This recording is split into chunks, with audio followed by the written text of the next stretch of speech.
Welcome, everyone. It is a pleasure to be here today and to introduce Professor Donna Deyhle on behalf of the CCC and the American Indian Resource Center. Professor Deyhle is a respected educational anthropologist and has conducted ethnographic work with Navajo families, their children, and in the context of their schools for almost 30 years. Her research interests, which focus on issues of cultural conflict, racism, critical race theory, and the education of American Indians, are reflected in both her scholarship and her service to the American Indian community. As one example, Dr. Deyhle has taught on-site teacher training programs on the Navajo Reservation and at the Laguna, Acoma, and Zuni Pueblos. In 2009, Professor Deyhle was recognized for her excellence in research by the American Anthropological Association as a recipient of the George and Lee Spindler Award for a distinguished career in educational anthropology. Professor Deyhle has served as a faculty member in the Department of Education, Culture, and Society at the University of Utah since 1982. She is also the coordinator of the American Indian Studies program in Ethnic Studies. Her commitment as an educator is evidenced in her impressive record of teaching, service, and advisement of innumerable graduate students, particularly her support to students of color. In 2009, Professor Deyhle was recognized by her department as a Distinguished Scholar of Diversity. She is the author of numerous publications, and her most recent book, which we have here today, Reflections in Place, Connected Lives of Navajo Women, was recognized by the American Educational Studies Association as an outstanding new publication in anthropology of education. We are honored to have such a distinguished educator, anthropologist, and after this here to speak with us about her important work. Please join me in welcoming Professor Deyhle. Thank you.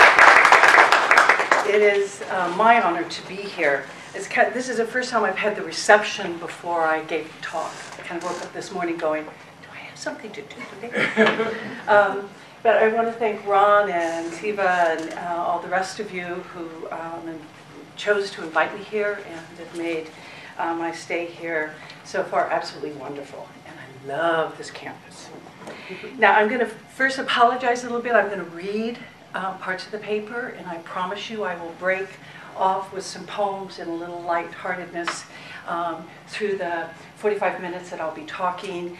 And I know some of you, since the talk is labeled as being on methodology, some of you might have some more minute questions that might help you in your own research projects.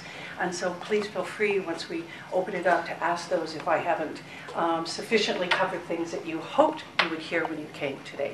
Okay? So looking back at my almost 30 years of ethnographic research with Navajo families, their children, communities, and schools reveals many different relationships, misunderstandings, ruptures, insights, laughter, and blood, sweat, and tears, none of which I was prepared for in my training as a young scholar in my methods courses. I'm going to focus this talk on the unexpected moments and insights in the ethnographic project. I trace this journey by asking questions about what it looks like to develop and practice social justice methodology across time and sustained relationships, and the complications and challenges of long-term ethnographic commitment to place and community. As I said to the students I was talking to yesterday, I have kind of a funny role in the community because I have anthropologists usually come, spend a year, split.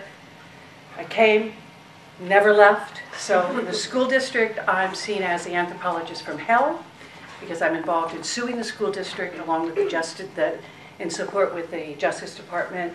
And luckily for the Navajo community, I'm seen as an ally and an advocate, which is where I place my most important respect and obligations.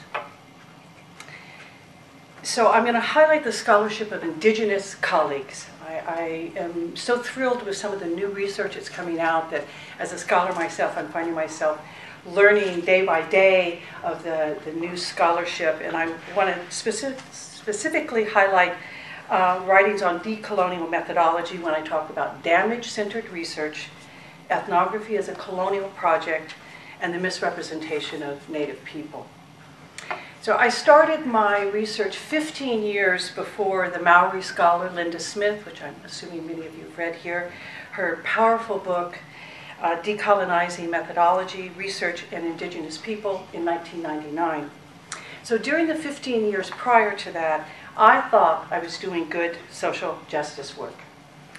I was exposing racial discrimination in schools. I served as a tax accountant, taxi driver, short-term loan officer to my Navajo friends. I redesigned curriculum. I worked in this lawsuit for a decade. Actually, as I was saying yesterday, I just got a call from the civil rights lawyer, and we're meeting again on Monday on issues around redistricting and voting in the same community. This is San Juan County, southern Utah. It's the strip of the Navajo Nation that sticks into Utah. I named the county. Many years ago, I didn't. I think we all talk about ethics and protecting the confidentiality of the community you're working in. And so I gave funny names to everything that I was studying. And as I started doing the book, I was digging deeply into historical documents. You cannot change the name and hide when things are in the public domain. So the only thing that I do not name are people, but I name the community. And in part, the Navajo folks I work with said to me, you know, if you don't name it, if you don't tell people where you're doing your research, they can just continue doing what they've always been doing for hundreds of years to us. So that's why the community is named. So I was also aware, and then I also trained teachers in culturally sensitive and relevant pedagogy, which actually now the term that I think is much more at the forefront is culturally sustained pedagogy, which centers an indigenous perspective as opposed to just being respectful and include them somewhat on the margins. I was also acutely aware of my burdens, of the burden of my presence as an anthropologist in the Navajo community. I still remember a joke that started in the 1950s when anthropologists flooded the Southwest. And this is a joke that was frequently repeated throughout the Navajo Nation. And I guess I'm part of this joke. The U.S. Census worker asked, "How many people in a Navajo family?"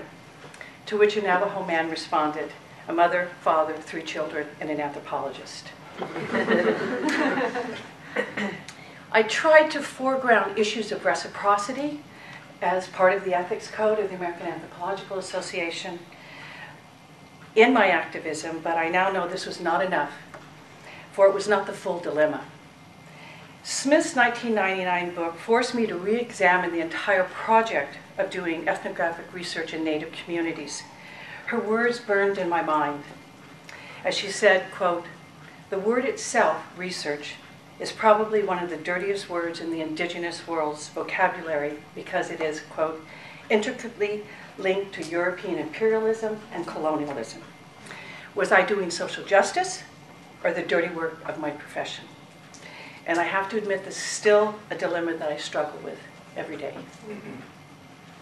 My earlier work started in 1984, focused on dropouts and racial warfare, and I didn't paint a pretty picture. It was a very ugly picture that I painted. If anybody in here has read my Harvard Ed piece, very powerful and very painful presentations. This is what Aleut scholar Dr. Eve Tuck called damage-centered research. And this is a quote from her. "Damage-centered research looks at historical exploitation, domination, and colonization to explain contemporary brokenness, such as poverty, poor health, and low literacy. Common sense tells us this is a good thing. But the danger in damage-centered research is that it's a pathologizing approach in which oppression singularly defines a community." This is very powerful for me because all of my research was focused on the negative. As Tuck points out, quote, "Within damage-centered research, oppressed people, as Bell Hooks said, are only allowed to speak from the space in the margins that is a sign of deprivation, a wound, an unfulfilled longing. Only speak your pain. Although it's been important to expose racism and oppression, which many researchers have done, and which is the foundation of my own work, this can work against the understanding of the beauty, power, wisdom, and humanity of indigenous communities. Decolonizing methodology would mean a move away from my path of damage-centered research. And this is what I've tried to do in my new book.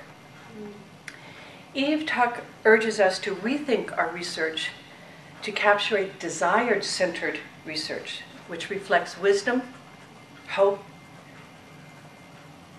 humor, and hope instead of damage.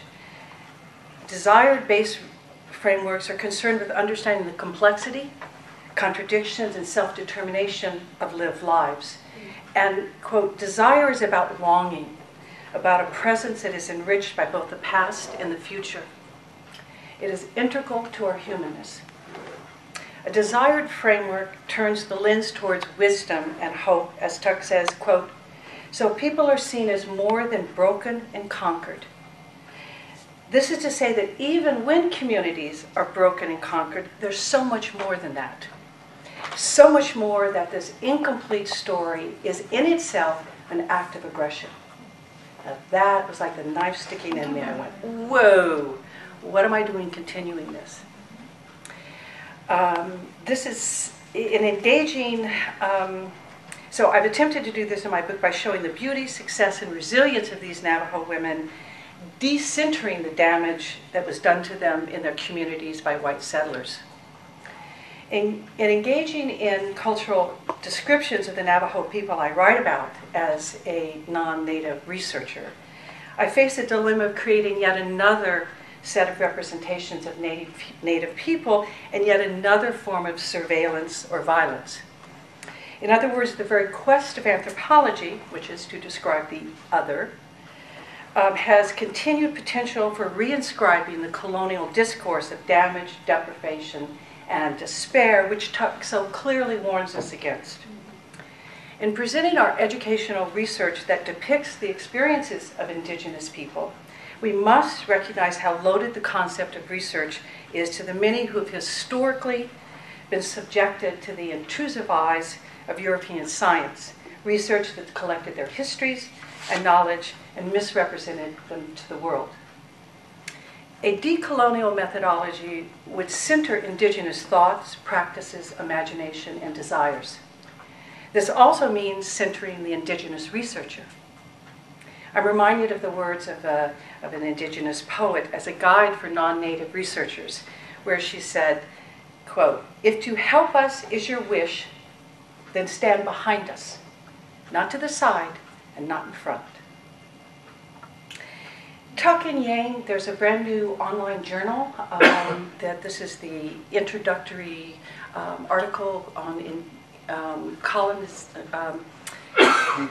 decolonization is not a metaphor, it's the name of the name of the chapter. But they also warn researchers about the misuse and the domestication. I thought this just came out a couple weeks ago. The domestication of the term decolonial, when it slips into becoming a metaphor, supplanting, this is their quote, prior ways of talking about social justice, critical methodologies, or approaches that decenter settler perspectives. Decolonization wants something different than those forms of justice. One can easily think, as they point out, of the educational conferences, like I was just at AESA last week in Seattle, with speakers calling for decolonizing our schools, or using decolonizing method without reference to indigenous peoples claiming of the sovereignty of the land on which we stand, or without indigenous intellectuals and scholars and activists. So Tuck and Yang said, when metaphor invades decolonization, it kills the very possibility of decolonization. It recenters whiteness, it resettles theory, it extends innocence to the settler, it entertains a settler future, even if they're critical, even if they're anti-racist, even if they're justice frameworks. The easy absorption, adoption, and transposing of decolonization is yet another form of settler appropriation. And again, as I read this a couple of weeks ago, and reflecting back on 30 years, you kind of, well, I feel confident enough to expose my mistakes and to expose my distorted lenses. I think I would be really worried if I couldn't do that at this point. But in the spirit of desired-centered research, the poems, I included poems of resilience, of beauty, and of pain that the Navajo women chose for their stories. And this is one of desire, and it's called 99 Things to Do Before You Die. This will be your second title. By Neela Norson, who is a Native woman from Nevada. Cosmos Mag came out with a list of 99 things to do before you die. I had done 47 of them, or at least my version of them, like make love on the forest floor, spend a day in bed reading a good book, sleep under the stars, learn not to say yes when you mean no. But the other things were things only rich people could do. And we certainly know you don't have to be rich before you die. Things like dive off a yacht in the Aegean, buy a round-the-world air ticket, go to Monaco for the Grand Prix, go to Reno during Carnival. Sure would love to, but no money, honey. So what's a poor Indian to do? My list included go 40-90 in Crow Fair, learn of 20 ways to prepare commodity canned pork, fall in love with a white person, fall in love with an Indian, learn to make good fry bread, be an extra in an Indian movie, learn to speak your language, give your grandma a rose and a bundle of sweetgrass, attend a Hopi Kachina dance, owl dance with a Yakima, curl up in bed with a good Indian novel. Better yet, curl up in bed with a good Indian novelist. Ride bareback and leap over a small creek. Make love in a teepee. Count coup on an enemy. Bathe, not swim, in a river or lake. Wash your hair too and don't forget your pits. Stop drinking alcohol. Tell skinwalker stories by the campfire. Almost die and then appreciate your life. Help someone who has it worse than you. Donate canned goods to a local food bank. Sponsor a child for Christmas. Bet on a stick game. Participate in a protest. Learn to sing. Learn a song to sing in a sweat. Recycle. Grow a garden. Say something nice every day to your mate. Say something nice every day to your children. Chop wood for your grandpa. So there, a more obtainable list. At this rate, I'm ready to die anytime. Not much left undone. Though Cosmos have an affair in Paris while discoing in red leather and sipping champagne could find a place on my list. So this was Mary Sam's poem that she asked to include. And I want to shift to talk about representation. Okay, it's very easy for us to slide, and I'll move off of reading a bit. It's very easy for us to use this metaphor, walking in two worlds. I've used it in my research. Navajo colleagues of mine use it in their research. But I want to problematize this, and it's been problematized for me by the Navajo youth that I've walked with, where when we pose this walking in two worlds, a foot in both worlds, I mean, how many of us have a foot in both worlds, but the world of the ancestors no longer exists, it's the world of the grandparents. The white world does not totally exist because of issues of racism, discrimination, lower teacher expectation, poor quality schooling, opportunities. So when we use this, I think we limit the options of Native youth. And that there's a Yupik woman, and this was in Ray Barnhart's work, where he envisions it as two circles, and the circles move together, and where they cross, the Yupik woman says, where our kids live is where these two worlds collide. And that's what we have to look at, is the collision of those two worlds, or to look at it as a third space. Cruz talks about this, but to envision this traditional romantic Indian on one side and the assimilated Indian on the other side is a false dichotomy, and it leads us nowhere to understand youth's positionality today. And also, this tends to do damage, as Tuck warns us about, or violence, as Smith predicted. So I have to say, this is an indigenous scholar, Tiffany Lee. She's at University of New Mexico. She's Lakota and Navajo. And in talking about this two-world metaphor, Tiffany argued, quote, all people negotiate multiple realities, but the two-world notion makes problematic Native people's ability to adapt to or resist the dominant society, when in fact Native people have been adapting to and resisting other people's cultures, values, and worldviews for hundreds of years. She urges us to, quote, focus on how Native youth negotiate the one world in which they live, a negotiation which encompasses varied and often oppositional expectations from sources in their homes, schools, and communities. Here's a confessional. This I failed to do in my own research. When I started my research in 1984, I systematically asked the young people what they knew about Navajo ceremonies, deities such as Changing Woman, First Woman, Spider Woman, Salt Woman. And I remember being very disappointed because I only got vague responses from Navajo youth. And there was very little detailed knowledge. And I wrote, and this is directly out of my field notes, I wrote, quote, oh no, they know so little. It's true, much of Navajo culture is being lost. They say they don't talk much with their grandparents because they don't speak Navajo. They seem to have lost so much, end quote. I was so wrong. Okay. My misrepresentation presents a constant stereotype, or consistent stereotype and misunderstanding of what Navajo is all about. And I'd frozen their image in an unchanged frame of history to be judged authentic or real. I'd also ignored what I knew intuitively had been my own experiences growing up. One never, we travel complex and messy lives, and one is always learning and becoming. One never completely arrives. Okay, and how foolish.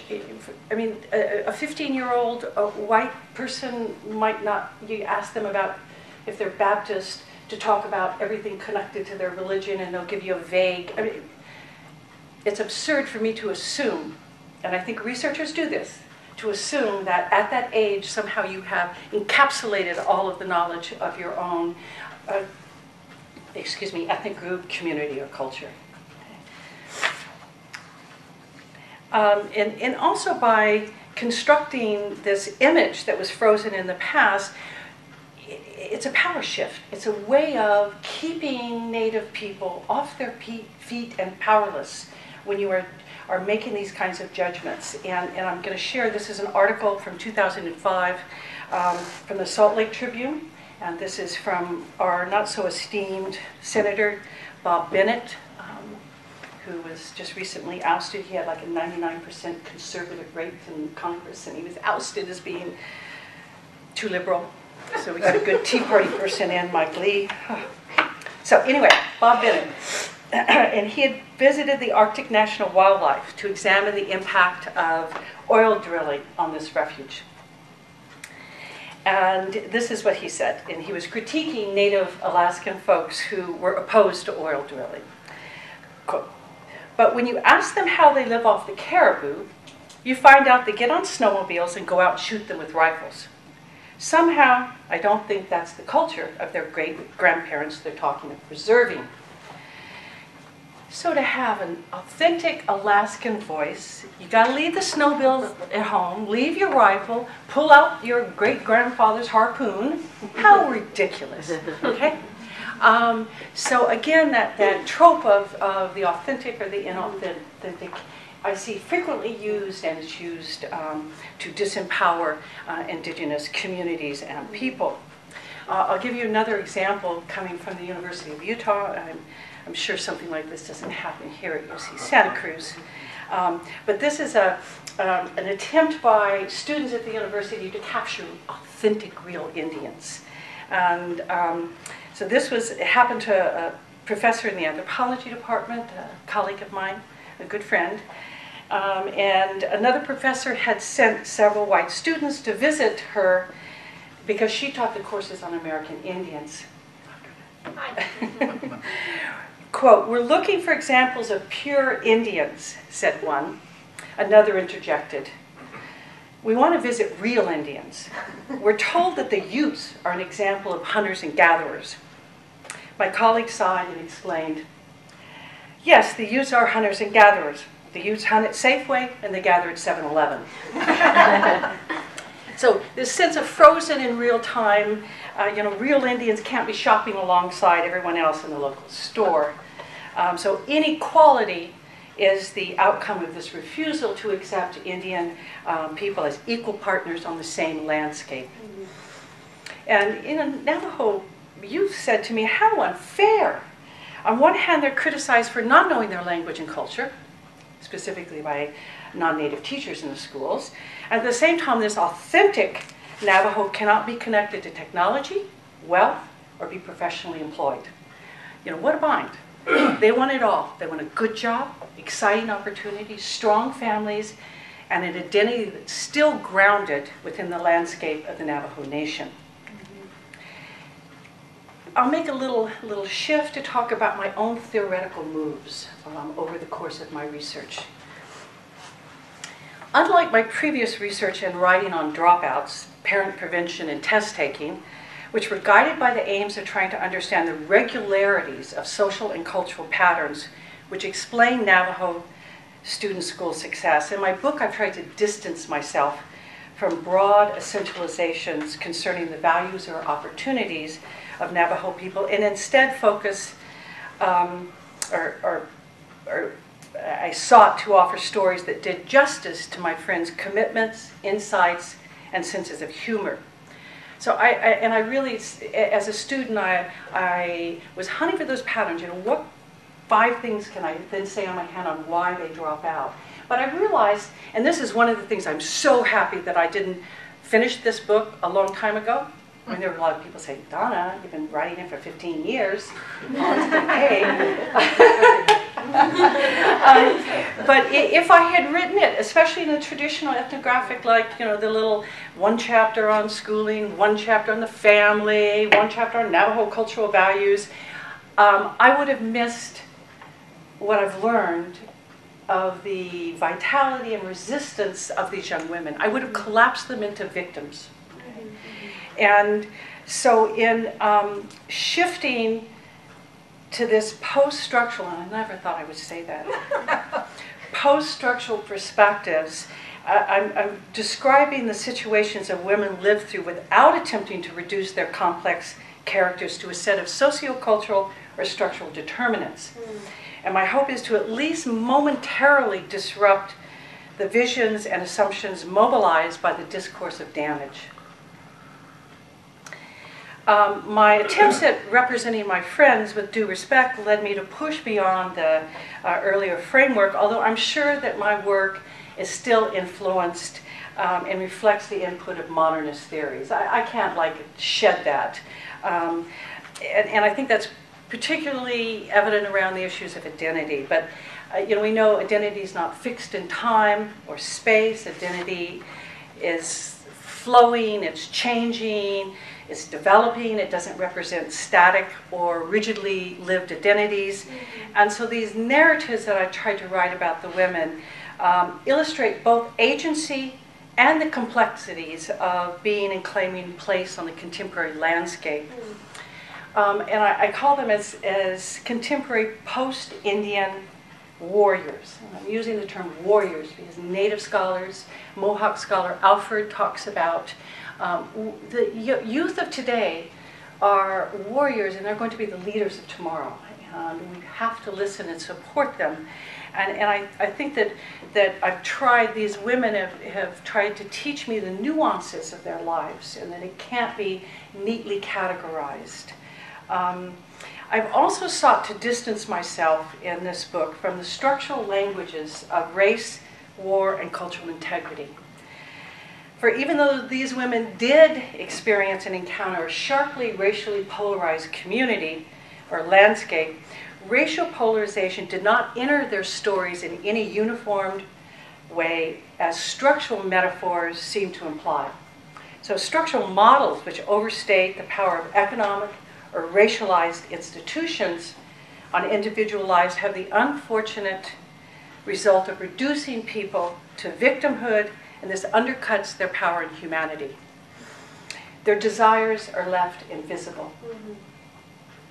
Rather, the women face the obstacles of race and pursue their own sense of Navajo-ness in complex and unpredictable ways, which is why I am so glad that I waited so long, or it took me so long to do this book. And let me just insert right here, this wasn't just me doing this and then them not reading it. We constructed these stories together. They chose the poems together. They chose what parts of their lives they wanted. They read every sentence. They challenged me on words I was using. They said, well, Donna, I did say that, but don't I sound stupid? I was 14 when I told you that. Okay, it's off the pages, which then gets into issues of methodological, challenging objectivity and subjectivity. I've had colleagues say to me, well, how can you let them make decisions on what goes in their stories? I say, because it's their stories. And ethically, that is what we need to do as researchers. Let me jump ahead. And when I talk about, because I'm going to share something that, new stuff that I'm playing around with and rereading and rethinking. But when we talk about these young people, when I've learned to think of them as young warriors, young warriors speak back to white settlers. Okay? And so I want to share another poem. It's called The Only Good Indian. White people respect good Indians, my mother said rather casually as she sat darning socks and mending small tears in her clothes. I was about 4 at the time. I sat on the floor beside my chair, coloring in my, probably Carmen Miranda, coloring book. Good Indians are clean, neat, hardworking, and sober, she said. I wanted to get away from her. I hated it when she talked to me like that, and I could not, even to myself, articulate my feelings because I was too young. I couldn't get away because it was raining. She wouldn't let me go out. No escape. White people look down on the other kind, the bad one, the drunken, lazy louds. I stopped coloring and went to a window and watched the rain pour. Mom's voice droned on. She would often instruct me on being a good Indian, the kind white people approved of, and sometimes when I was a little older on being the kind of women men respected. I would feel the resentment rise in my blood. Why should I care? Why don't they worry about being the sort of person I respect? Why should I have to be the one to live up to someone else's expectations? Anyway, trying to be a good Indian was a futile endeavor. Several years before Grandma Sullivan was born, General Sherman had made his famous remark regarding the only good Indian being a dead Indian. I didn't care to be a good Indian. Now, I want to just shift a bit and say something about history. Before history, I want to say something about field notes. Okay? Never feel like you're done with your observations until you've done those field notes. It's like sweet suffering. That's what a farmer said in Vermont, you know. And I say that because as we change intellectually, as we grow up with the people we do research with, we learn of our misassumptions, our misrepresentations, and to have that documented, to go back to and rethink is critical. And my process now, I'm working on a project with my partner, colleague, who is a philosopher of education. He's the kind who says, I don't do empirical stuff. Just go and see if, here's what I want to say. Tell me if you can find a quote that'll fit it. And I go to him and I go, we wrote an article together, and this is what we did for 6 weeks. We'd get together in the day, in the morning he'd tell me what he was hoping to argue. And then I'd ponder it all day and hunt through stuff. And then in the evening we'd get together and I'd say, well, I could support that, but you know, this quote says just the opposite. And so it's a matter of hammering things out. So, but to have those original materials to go back to is so critical. So we're working on rethinking some of our assumptions about racism. Okay? When we talk about racism, it becomes an individual act, and it's easy to say, well, if that person is just more enlightened, they might not have that act. But if we think about the project of colonization being in part the project of schooling, then it's not just racism, it's much more horrific than that. It's a continuation of 500 years of colonization, and it occurs in our school. And let me just back up a bit, because what we're trying to do with this lens, Maldonado Torres talks about the imperial attitude and the imperial man. If we want to shift the lens, instead of looking at native peoples, and we look at what are white settlers doing, let's study them. What is going on that allows the racism to continue? Okay? That imperial attitude, and the imperial attitude encompasses claiming absolute authority, superiority, not listening, and pretending ignorant. Okay? And pretending ignorant when you're caught doing something that by your own group, you're caught doing something you shouldn't do. And looking back at the book, there's all sorts of things starting from the 1800s where I claimed racism, but if I'm looking from this lens and I'm trying to look at the settler project instead of the indigenous project, I have to again re-examine some of my own interpretations. So I want to read, and this, I've just got a few minutes, and if somebody has read, I think this might be in one of my articles. It is in one of my articles, but for many of you who probably haven't, I'm just going to read the scenario, okay? And I'll tell you what I said first, and then if you just think with this lens of this imperial attitude, I think it frames it differently, okay? And then for us as educators, I'm trying to make uncomfortable steps, because it means suggesting that leaving schools is the healthiest thing to do.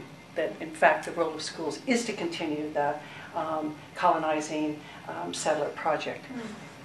So this was the first year of teaching for Miss Williams. There were 21 Navajo sophomores, and this is back in 1984. This is why field notes are good. There were 21 Navajo sophomores with an average reading level of 5th grade.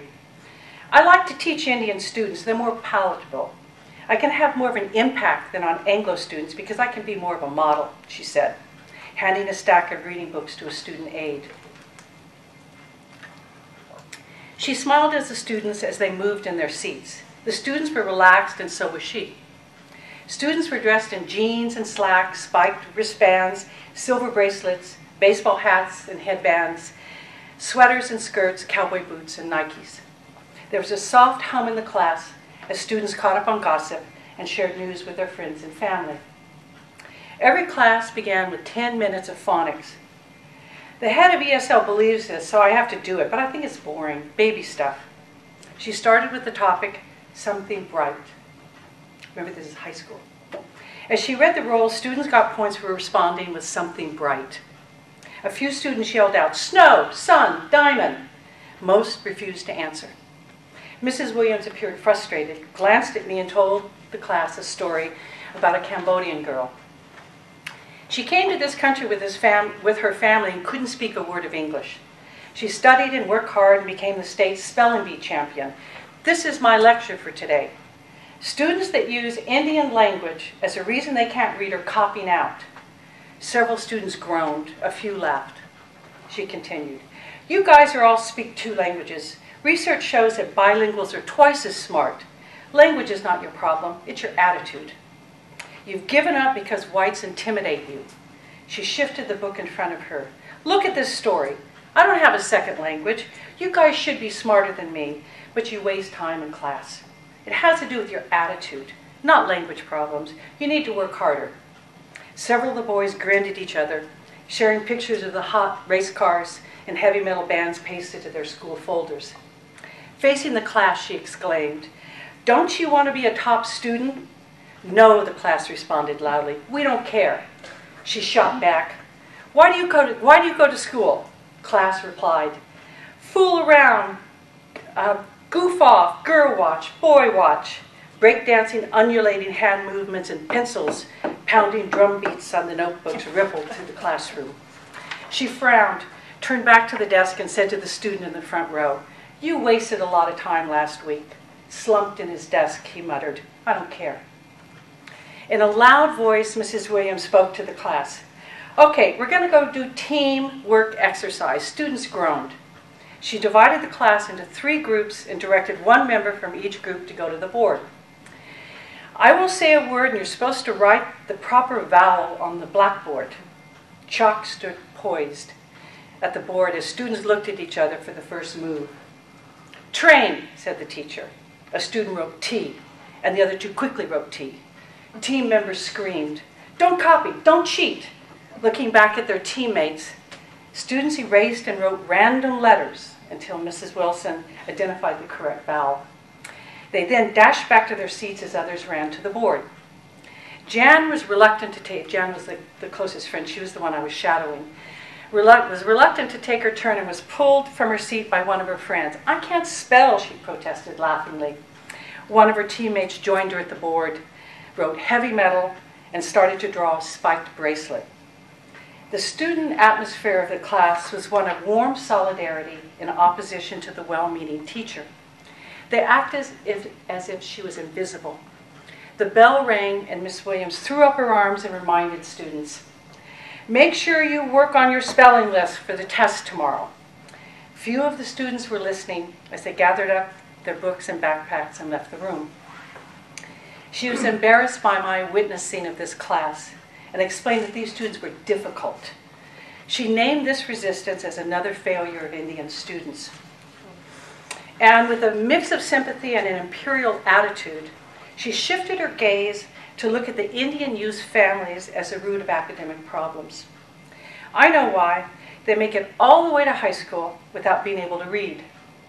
First, there's no support at home for homework or for academic work. In fact, some students are almost punished for doing academic work. And second, it's because of the local attitude of whites. They think dumb Indian and it's worn off on the Indians. And third, previous teachers just pass students through their classes. They don't care if students read or not. There's no accountability." Even well-meaning teachers were no match for the collective resistance of the all-Indian class.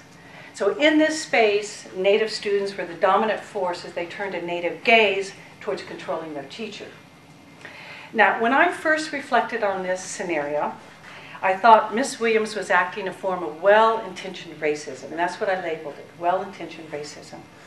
She did care about Navajo students. She was attempting, even enthusiastically, even though it was a stupid set of assignments, to carry out lessons that would serve the students. Yet the students' refusal to cooperate with the lessons suggest, in contrast, that they found something profoundly objectionable to her attitude towards them.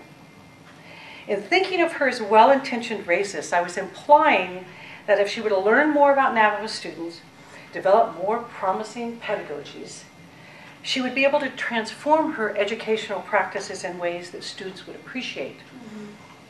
However, I now feel that I was being far too hopeful in my judgment. And I've come to realize that students understood the teacher's actions better than I did.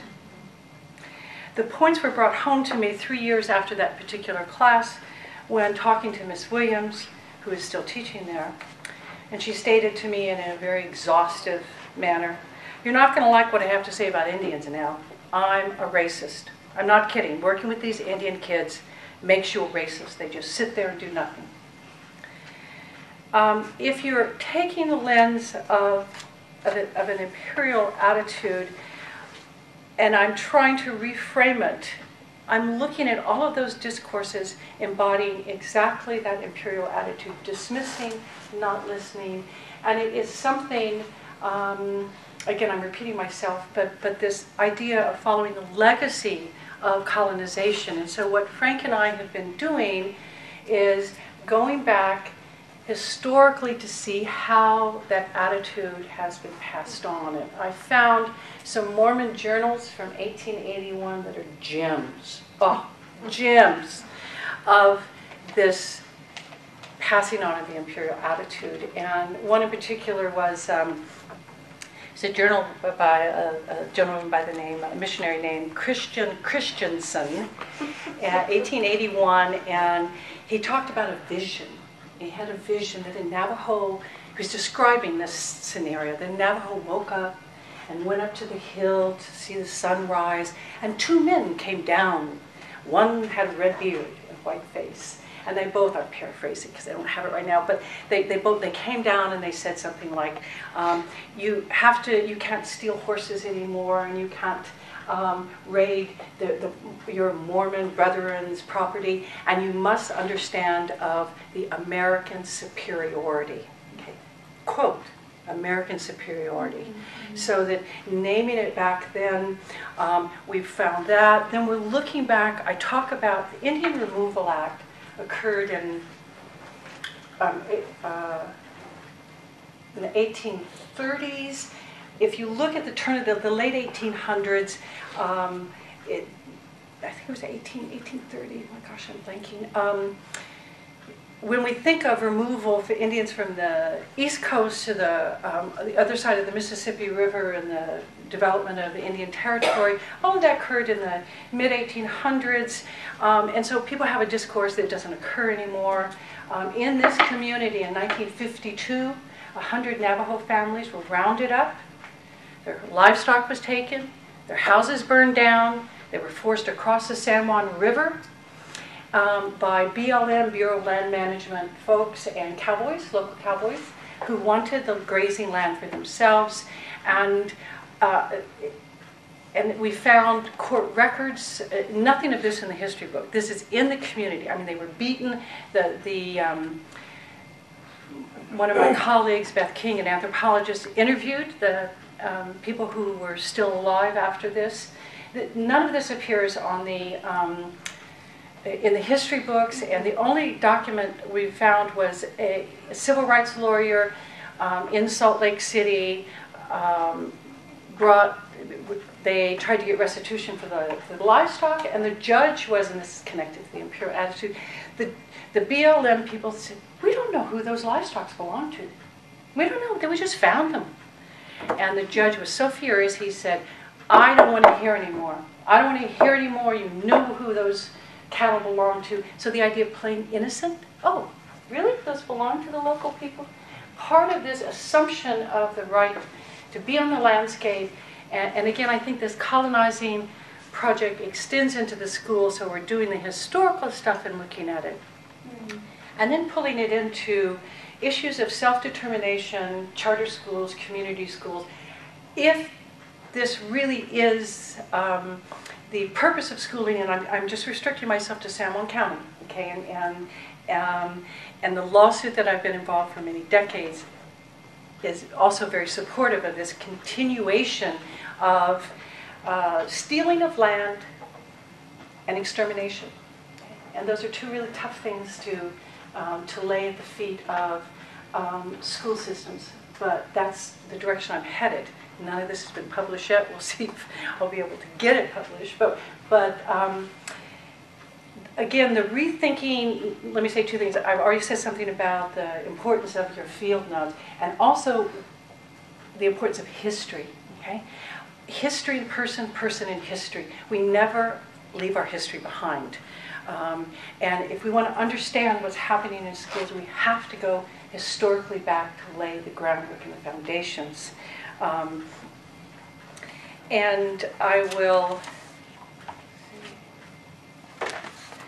I'm going to end with one more poem. And much of my work occurred at the kitchen table. Women taught me at the kitchen table in all of their homes. And one of the poems that one woman found is a poem by Joy Harjo, and it's called Perhaps the World Ends Here. The world begins at a kitchen table. No matter what, we must eat to live. The gift of earth are bought and prepared, set on the table. So it has been since creation, and it will go on. We chase chickens and dogs away from it. Babies teethe at the corners. They scrape their knees underneath it. It is here that children are given instruction on what it means to be human. We make men at it, we make women. At this table we gossip, recall enemies, and ghost of lovers. Our dreams drink coffee with us as they put their arms around our children. They laugh with us at our poor, fallen down selves, and as we put ourselves back together once again at the table. This table has been a house in the rain, an umbrella in the sun. Wars have begun and ended at this table. It is a place to hide in the shadow of terror, a place to celebrate the terrible victory. We have given birth at this table, and we prepared our parents for burial here. At this table, we sing with joy, with sorrow. We pray of suffering and remorse, and we give thanks. Perhaps the world will end at the kitchen table while we are laughing and crying, eating of the last sweet bite. I did a lot of gossiping with my friends at kitchen tables. So I'll stop right there and open it up to a conversation and questions, and thank you very much for being here.